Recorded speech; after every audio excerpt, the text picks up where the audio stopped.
Ahora sí. Hoy es martes 4 de marzo, estamos en macroeconomía y hoy tenemos un par de cositas que hacer. Hoy les voy a mostrar, pero espero, normalmente lo hago al final de la clase si me lo recuerdan. Les voy a mostrar sus calificaciones, cómo están desglosadas, las fallas que llevan, quienes llevan fallas. Y por último, brevemente los dejo ver su examen. Pero me recuerdan antes de que nos vayamos, porque si se les olvida a ustedes, se me olvida a mí también. ¿Ok?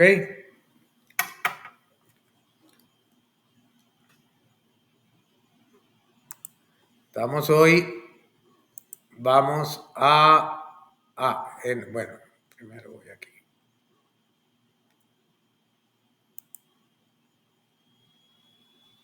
Mira.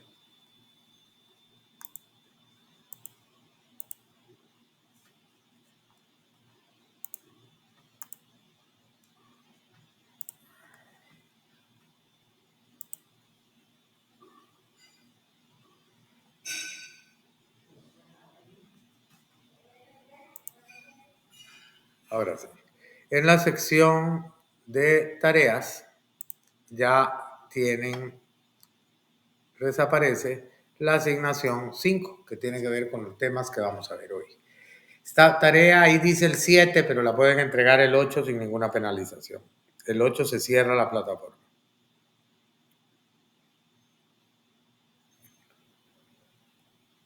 ¿Verdad? Y esta tarea es cortita. Y como dice aquí, pueden hacerlas en parejas, ¿verdad? Solo la envían una vez. Solo asegúrense que diga el nombre de las dos personas. ¿Verdad? En la tercera, pues, bueno, eso se lo digo ahora que voy a ir a la presentación.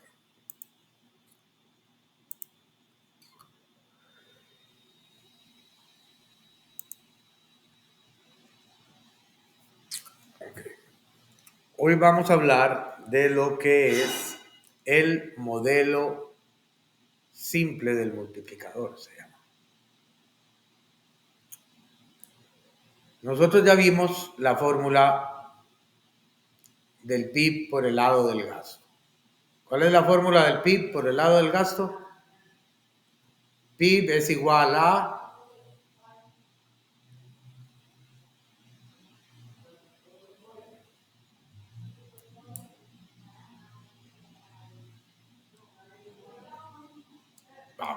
eso lo tenemos que tener dominado. El PIB es igual a la suma de ¿qué?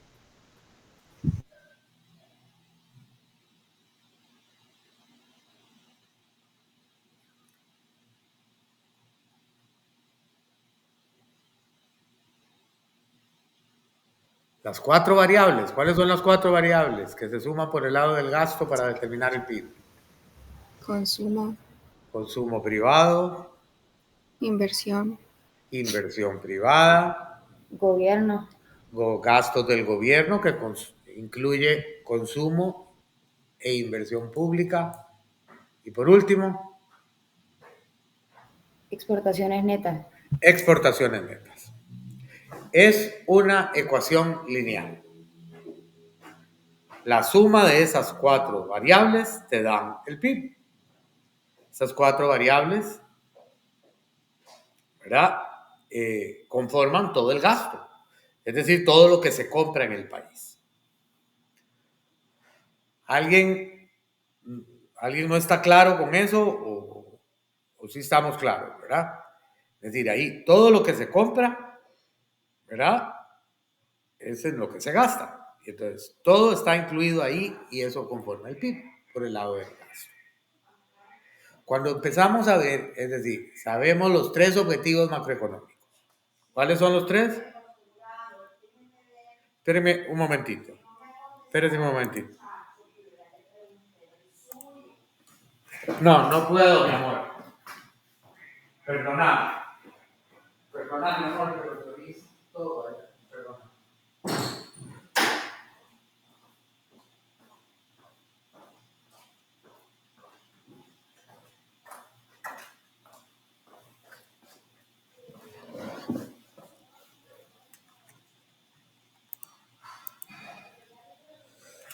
Entonces tenemos que es una ecuación lineal y sabemos los tres objetivos macroeconómicos, ¿cuáles son?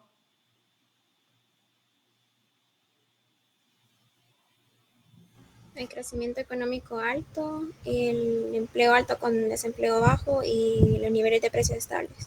Gracias, Paola. Entonces, esos son los objetivos que tenemos que tener, que tienen que tener todos los estados. Entonces, el primero de los que mencionó Paola es crecimiento económico. Y crecimiento económico, ya sabemos que es crecimiento del PIB. ¿Correcto?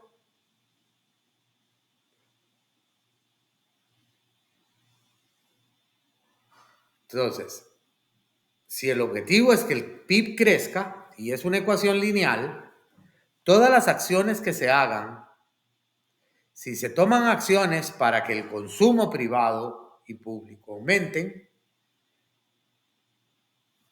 y todo lo demás, aunque todo lo demás permanezca constante, eso va a causar que el PIB crezca.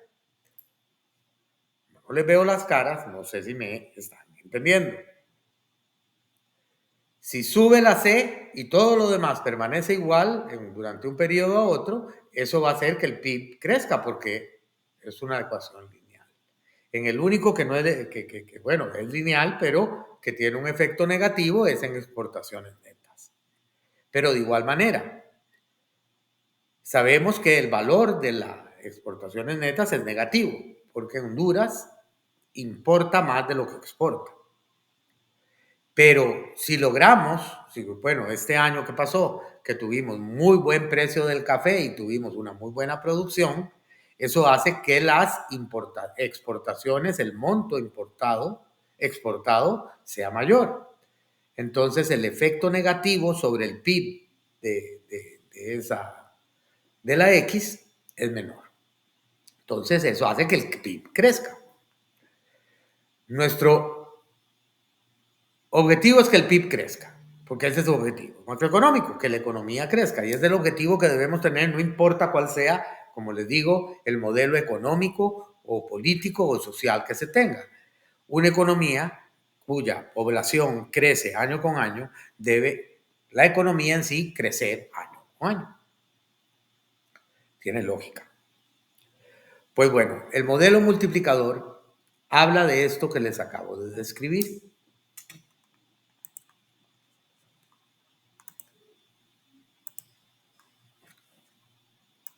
Modelo multiplicador básico. ¿Qué es el modelo hay gente que lo llama del multiplicador?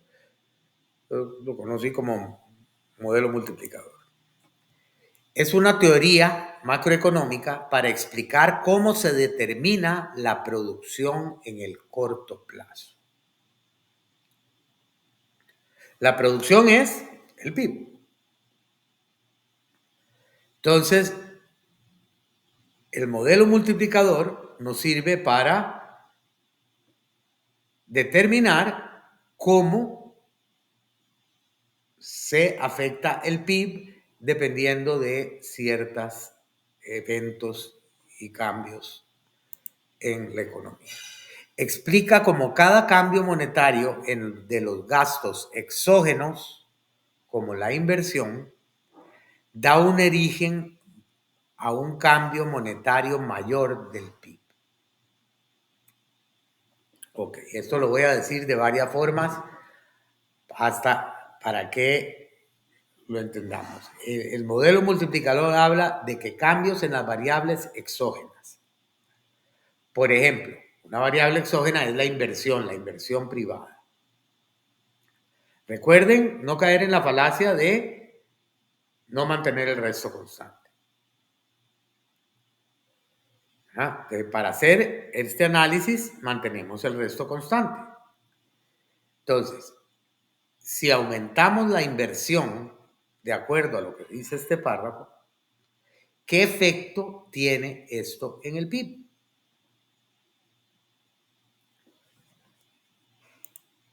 El modelo del multiplicador explica la forma en que los choques en inversiones, comercio exterior y políticas fiscales de gasto público pueden afectar la producción y el empleo en una economía.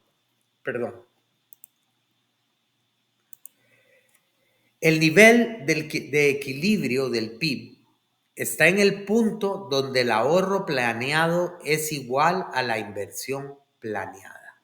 Esta pregunta viene en el examen del segundo parcial y del tercer parcial. ¿Cuál es el equilibrio del PIB? El equilibrio en el PIB es cuando la inversión planeada y el ahorro planeado son iguales. Ya vamos a entender, porque ahorita hemos hablado del ahorro y hemos hablado de la inversión. Ahora tenemos que ver lo que es el ahorro y la inversión planeadas.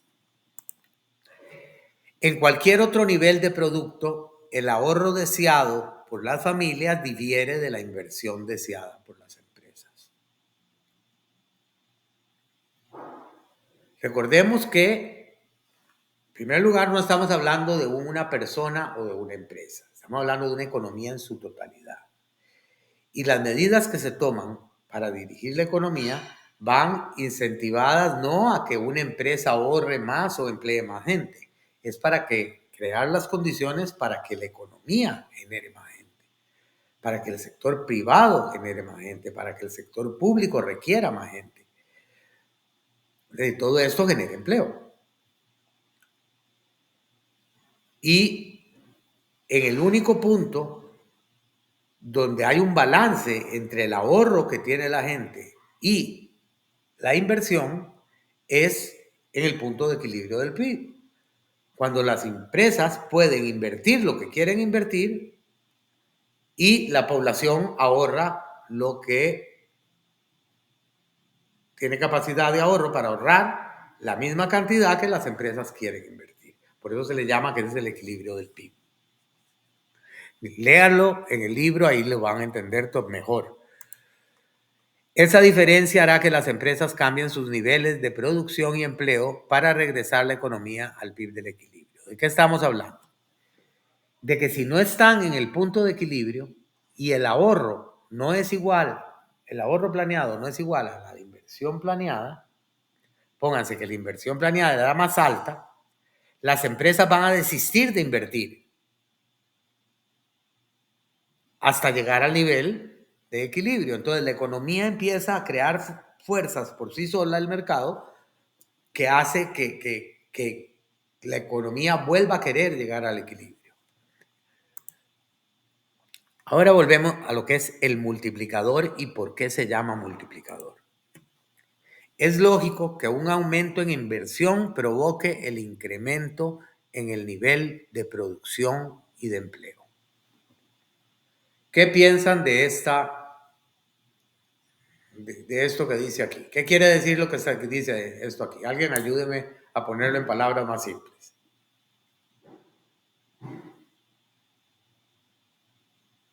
Que al los inversores invertir más en el país, hay más capital para producir empleos y realizar producción a nivel nacional. Exactamente.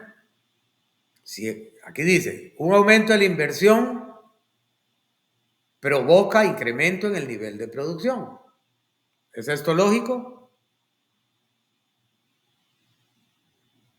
Sí. Sí. Y al haber más producción, se requiere más empleo. Entonces es correcto lo que dice ahí, es lógico deducir esto. Si no ven la lógica, díganmelo y vemos cómo le encontramos la lógica. Pero no se queden callados, por favor.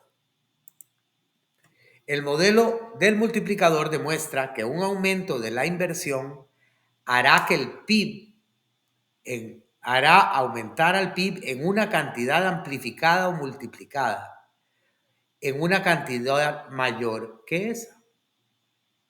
Veamos la lógica atrás de esta situación, ¿no?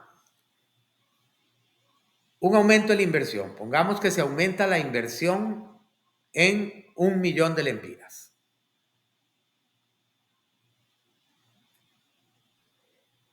Y esta inversión de 1.000.000 de lempiras, abro una fábrica. Bueno, ahora me costaría, pongámosle 10 millones de lempiras. Pero no, quedémonos en el millón y pretendamos que con el millón puedo poner la fábrica. En esta fábrica voy a emplear gente. Esta gente va a consumir. No tenía trabajo antes, entonces va a consumir. Adicionalmente, al hacer la inversión, ¿verdad? Voy a comprar más insumos. Eso es consumo. Entonces, el millón de lempiras que corresponde a inversión afecta el consumo. ¿Ven la lógica?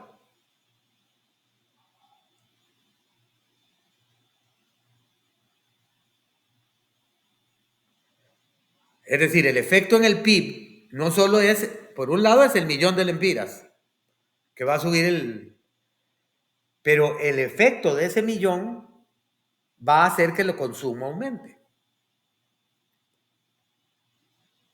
Y si la inversión era para un producto de exportación, va a hacer que las exportaciones netas suban.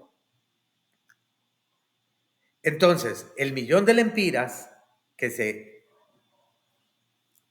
invirtió va a producir un incremento en el PIB mayor a 1 millón de lempiras. Es decir, el millón de lempiras lo tenemos que multiplicar por un valor para que nos diga qué efecto va a tener ese millón de lempiras de aumento en inversión en el PIB.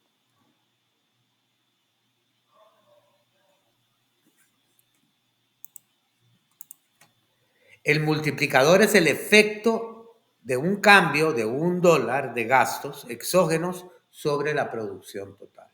Es decir, el cambio de $1 en una de esas variables en el PIB. En el modelo sencillo, ¿verdad? Aquí tenemos consumo más inversión. Esas son las variables exógenas. El multiplicador es igual a la relación de cambio en la producción total entre el cambio en la inversión.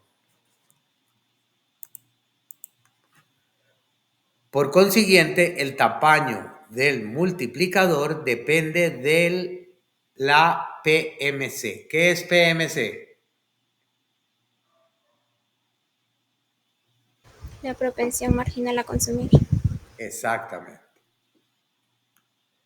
No se preocupen, no vamos a calcular.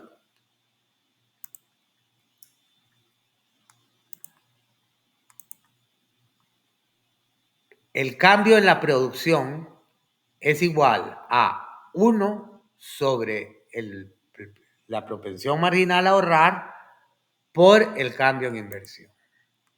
El cambio en la producción es igual, porque si la propensión marginal a ahorrar es igual a 1 menos la propensión marginal a consumir, entonces solo sustituimos esto por esto acá.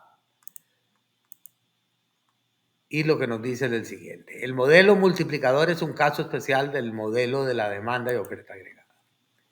Explica la forma en que la demanda agregada es afectada por el gasto y el consumo en inversión bajo ciertos supuestos. ¿En qué forma los impuestos tienden a reducir? Oh, espérense. Aquí me voy a quedar aquí un momentito. Okay. ¿Qué es lo que ocurre? Normalmente, y no ha cambiado, yo creo. El efecto multiplicador, el multiplicador es de 3.1 para el lado de las variables exógenas. Y también es el que usamos para el otro. ¿Qué quiere decir esto? Que si yo invierto 1 millón de lempiras, aumento la inversión, el PIB me va a aumentar por 3.1 millones. ¿Entendieron?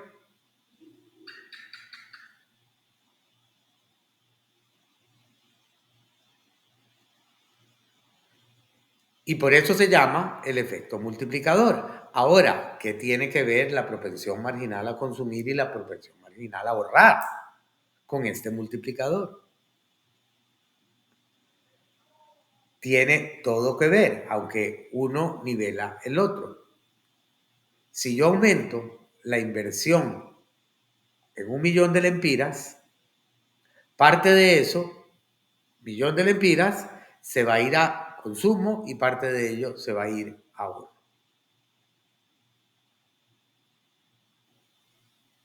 ¿Verdad? ¿Qué tanto se va a consumo y qué tanto a ahorro? Depende de la propensión marginal a consumir y la propensión marginal al ahorro. Pero el efecto total que tiene un aumento o un aumento en la inversión o en el consumo es de 3.1 más o menos. Ahora, recordamos, vimos lo que es la demanda agregada. ¿Qué es la demanda agregada?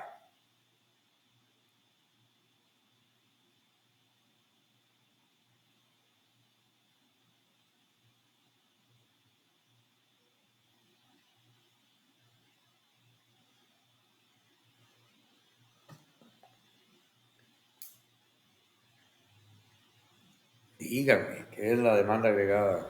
Qué aburrido. Todo lo que estamos dispuestos a comprar en un periodo determinado. ¿Ah? Todo lo que se compra en un periodo, bueno, está dispuesto a comprar en un periodo determinado a cada nivel de precios. Y vimos cómo la demanda agregada obedece a lo mismo, porque todo lo que se demanda es todo lo que se compra. Todo lo que se consume se invierte, lo que el gobierno compra e invierte, y las exportaciones de todo. Entonces la demanda agregada viene a ser también la misma fórmula del PIB. Y lo mismo la oferta agregada. ¿Verdad? Tiene los mismos componentes. ¿No?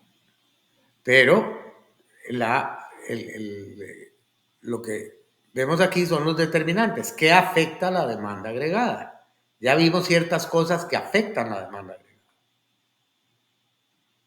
¿Qué hacen que la demanda aumente, que el consumo aumente en un país, en una economía? Mayor ingreso, mayor dinero para consumir. Mayor ingreso. De política fiscal, ¿cómo podemos aumentar eso? ¿Cómo podemos aumentar el consumo? Utilizando política fiscal.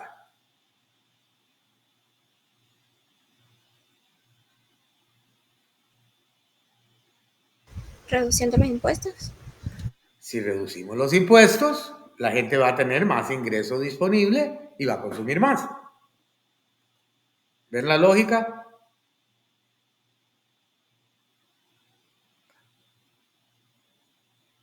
Ah. Ok. Y la oferta agregada, vimos también que tiene ciertos factores que la afectan. ¿No?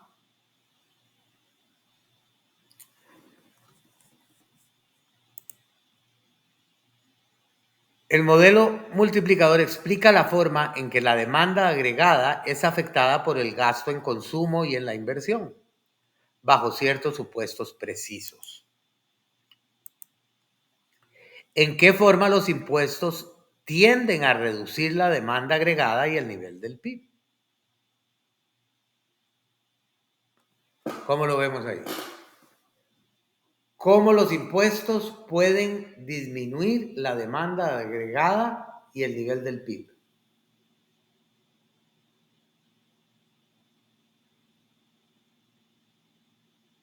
¿Alguien que no ha participado? ¿Participen o los cojo?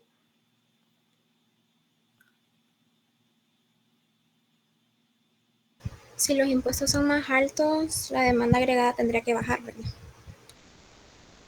Es decir, la pregunta es, ¿en qué forma los impuestos tienden a reducir la demanda agregada y el nivel del PIB? Contestemos la pregunta. ¿En qué forma los impuestos pueden reducir la demanda agregada?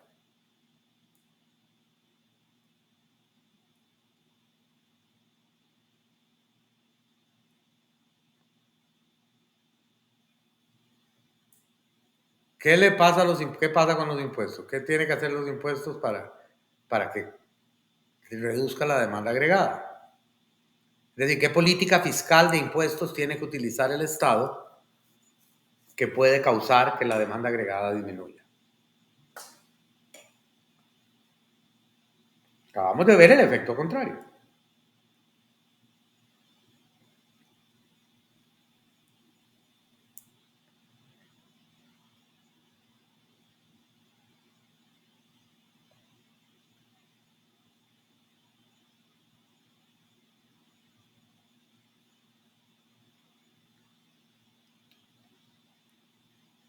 Política fiscal tiene dos áreas. ¿Cuáles son las dos áreas de política fiscal?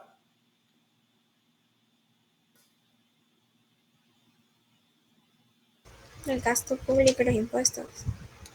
Exactamente. Gasto público, es decir, ingresos y egresos del Estado. Entonces, la política fiscal de impuestos, si el Estado aumenta los impuestos, es decir, si el Estado emplea una política fiscal de impuestos contractiva, eso quiere decir aumentó los impuestos.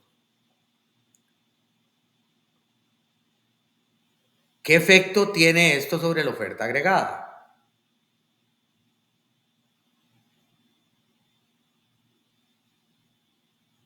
Si se aumentan los impuestos, pues la oferta disminuye.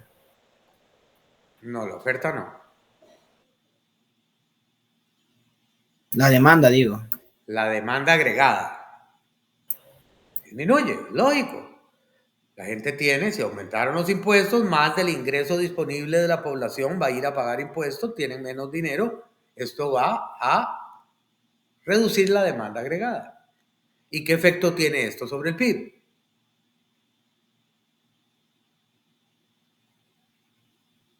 Disminuye el consumo, entonces disminuye el PIB. Exactamente. Entonces, un incremento en impuestos pondría un efecto para abajo en el PIB.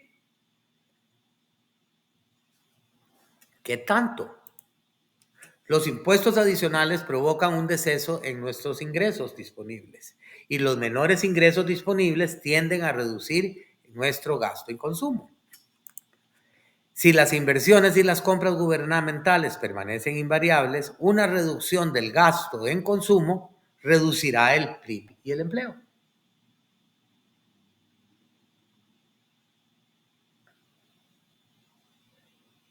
Tienen que verlo, tienen que hablarlo, tienen que entenderlo, es decir, tienen que entender la lógica, los pasos de cómo un cambio en una variable afecta a esto, esto afecta a esto y esto afecta a esto. Clases presenciales, hago ejercicios y todo, aquí muy difícil si ni las caras les veo. Pero eso no los exime de que tienen que entender la lógica, no hay forma que la lógica la puedan ver de otra forma y comprender. Así, en el modelo del multiplicador, mayores impuestos sin aumento de compras gubernamentales tenderán a reducir el PIB real. Por otro lado, tenemos el multiplicador del gasto.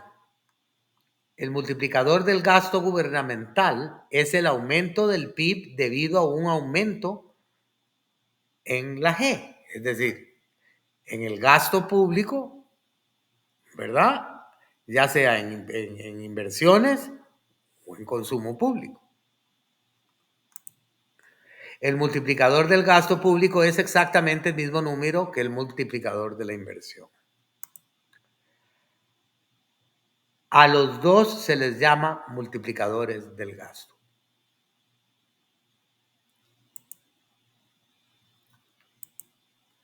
Las compras gubernamentales de bienes y servicios son una fuerza importante para determinar la producción y el empleo.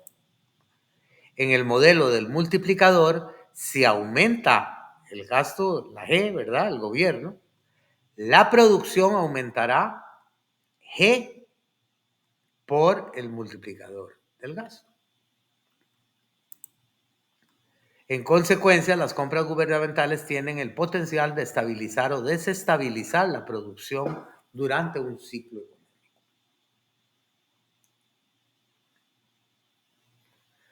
Primero que nada, recordemos que estamos hablando de esto en el corto plazo. El corto plazo estamos hablando en un periodo. Entonces, si nosotros logramos aumentar la inversión privada en 1.000 millones de lempiras, esto va a hacer que el PIB aumente 3.1 mil millones de lempiras, de acuerdo al enfoque del multiplicador.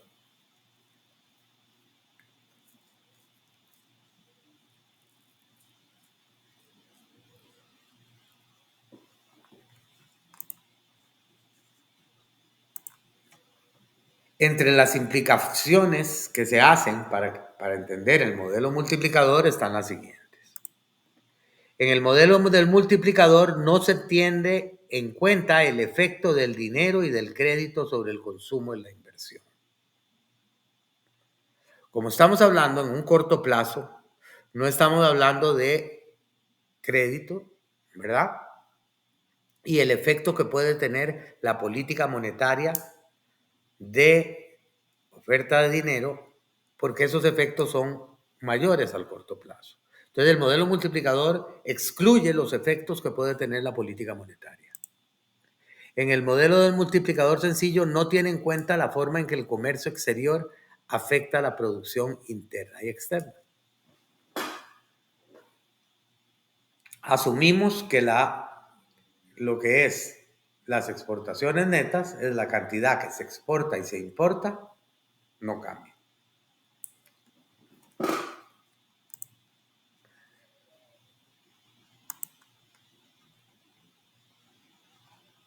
Ahí termino yo con la presentación del modelo multiplicador.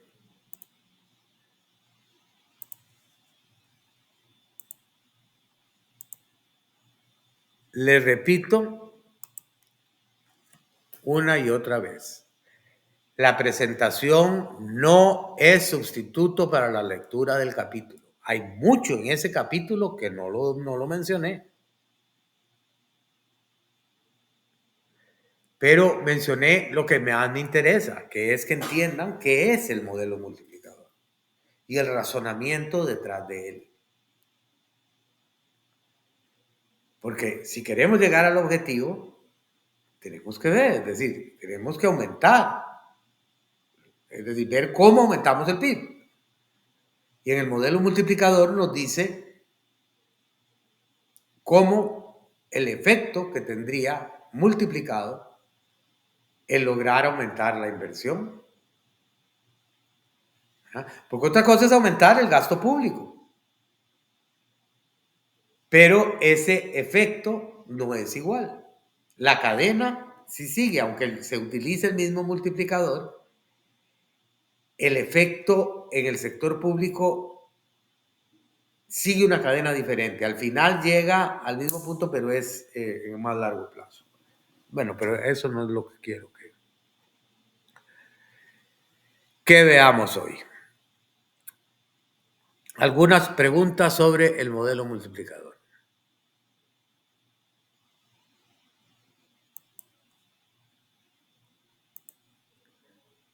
Bueno, solo déjenme, voy ahorita. Claro. Eso me dicen y después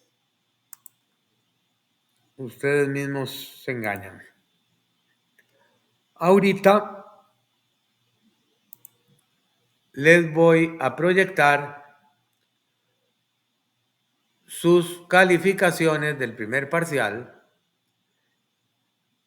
y se las voy a explicar.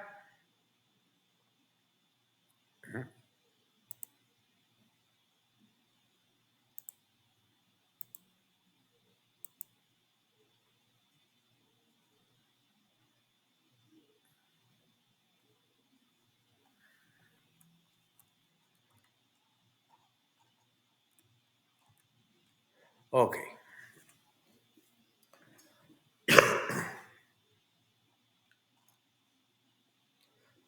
chiquitito para que aparezcan todos. Ahí sí aparecen todos, sí. Ahí sí aparecen todos. Bueno, primero, estas 3 columnas corresponden a las primeras 3 asignaciones o tareas. La rayita son fallas. Quien tiene rayita tiene una falla.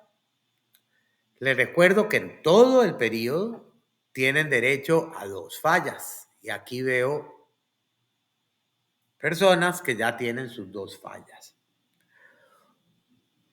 Una tercera falla empieza a promediar un 0 con lo que sí han entregado en ese parcial. Así que tengan cuidado. Vean ahí si ustedes consideran que una de las fallas que aparece ahí no está correcta, me lo dicen, lo buscamos en la plataforma y lo corrijo. Pero, de acuerdo a los datos que yo tengo, estas son las fallas que se tiene cada uno de ustedes. Les repito, las fallas no los afecta en nada. No les quita y no les suma.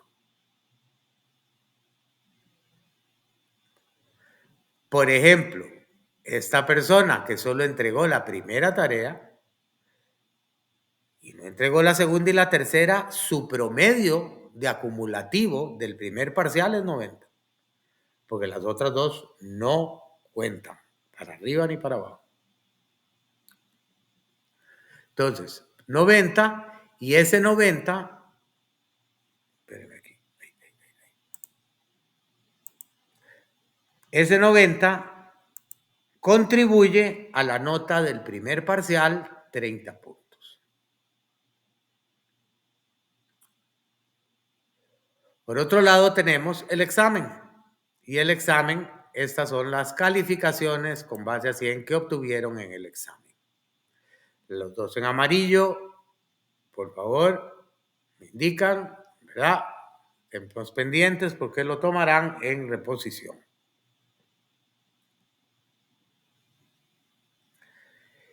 Esta calificación contribuye a la nota del primer parcial, lo que está en la columna celeste.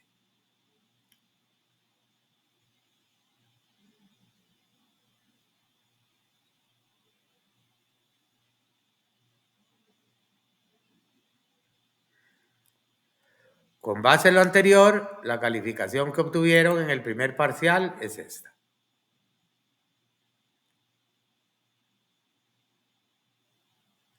Y estos son puntos oro, es decir, puntos que ya se van acumulando para la nota final.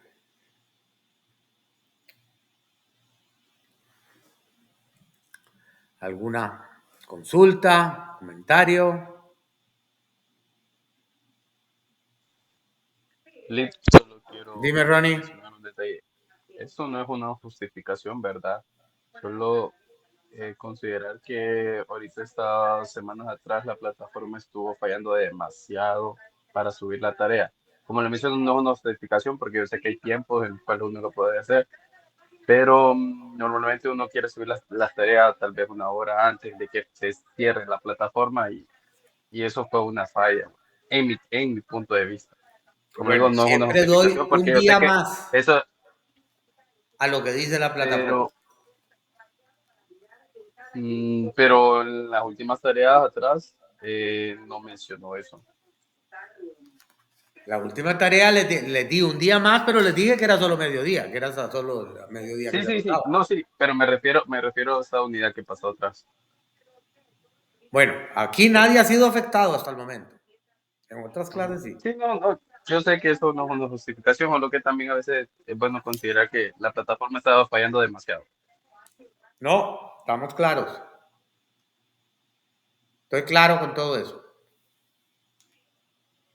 ¿Verdad? Pero, bueno, cada quien sabe lo que se presentó y lo que no se presentó. Entonces, a veces aquí me dicen, yo sí presenté tal y me voy a ver, y a veces sí, a veces no. Pero estamos con eso. Aquí queda en la grabación. Si alguien quiere comentar al respecto, lo podemos ver también.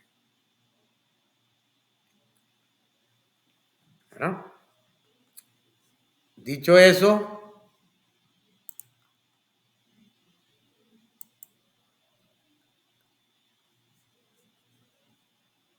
los voy a dejar ver su examen. No mucho.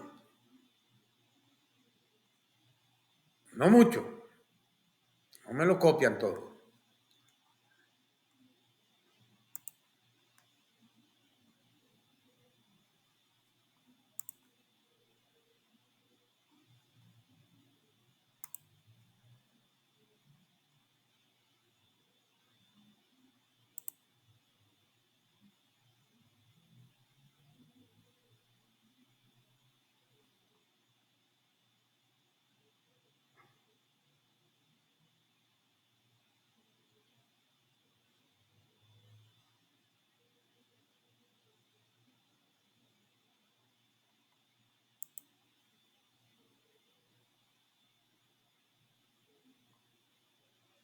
Bueno, les doy 4 minutos para que vean sus exámenes.